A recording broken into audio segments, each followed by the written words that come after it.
Las Vegas, with the sunlight all but gone and after 90 minutes of PGA Tour pros looking like weekend hackers, Patrick Cantlay finally, mercifully, ended the Shriners Hospitals for Children Open on Sunday.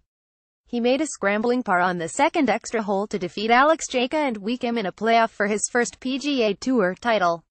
As choppy as the finish was, and make no mistake, it was a gagfest, when that final putt dropped, none of it mattered. Because there was Cantlay, standing victorious, reasserting his place in this game after 3 years of injury and what he termed on Sunday night as heartbreak. It wasn't all that long ago that Cantlay, now 25, was the top-ranked amateur in the world for 55 weeks, as highly touted a prospect as guys named Jordan Spieth and Justin Thomas. "It just feels like a long time ago," he said Sunday night, seated next to his new trophy. When he turned pro in 2012, PGA Tour victories seemed assured for the Nicholas Award winner out of UCLA. It just took him a lot longer than expected. And when his moment came, it was far from pretty.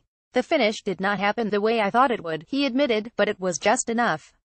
Shriners Hospitals for Children Open articles, photos and videos. Full field scores from the Shriners Hospitals for Children Open after starting the day 4 behind co-leaders J.J. Spaun and Beau Hossler. Cantlay took the outright lead with a birdie at 13, one of 4 in a row on nose, 11-14.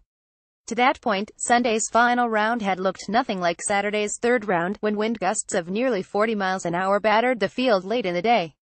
But one hole later, after a calm start, the wind returned to send those near the top of the leaderboard into a collective nosedive.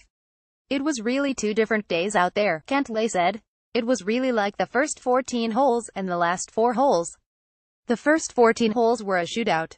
The last 4 were anything but." At one point, with absolutely no one wanting to win this golf tournament, the Shriners appeared headed for a 5-way playoff.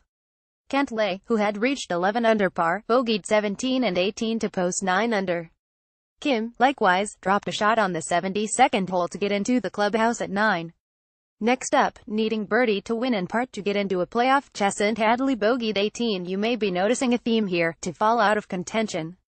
And in the final group's 54-hole leader J.J. Spaun finished double bogey to drop from 10 under par to 6 under par. That left 3 players to return to the 18th tee: Cantlay, Kim, and Alex Cejka, who had gone off in the morning's second starting time and fired a 64 to reach 9 under long before it was en vogue.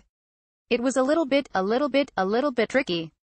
Hanging out for 1.5 hours, it was a long time," said Cejka, who had been off the course closer to 2 hours. "I was watching, forced for a long time. And then the wine picked up. I was eating and packing up. I almost put everything in the car. But then the wind kicked up and the guys were making bogeys and doubles. And after all 3 players made surprise bogey on the first extra hole, they once again returned to the tee at 18, where Cantlay lost his ball to the right and encountered some tree trouble on the second playoff hole. At that point, he had 2 options: chip out, or lace a punch-cut 4-iron from 185 yards that went under one tree and around another. He chose the latter option and ran his ball through the back of the green into a small collection area, 70 feet from the hole. With Kim out of it and Cejka off the green, Cantlay very nearly holed his putt from the fringe, which burned the left edge. And when Cejka failed to get up and down, Cantlay brushed in his par putt, sending a parade of Shriners onto the putting surface. It was a coronation long overdue for Cantlay, after back injuries forced him away from competitive golf for 3 years from 2014 to 2017. And it was during that time away, in 2016, that his best friend and caddy, Chris Roth, was killed crossing an intersection in a hit-and-run accident, with Cantlay standing 10 feet away. "There were some really low times," he said. But Cantlay has persevered. He put his medical extension to good use last season, finishing second at the Valspar Championship and making it all the way to the Tour Championship at East Lake on only 13 starts.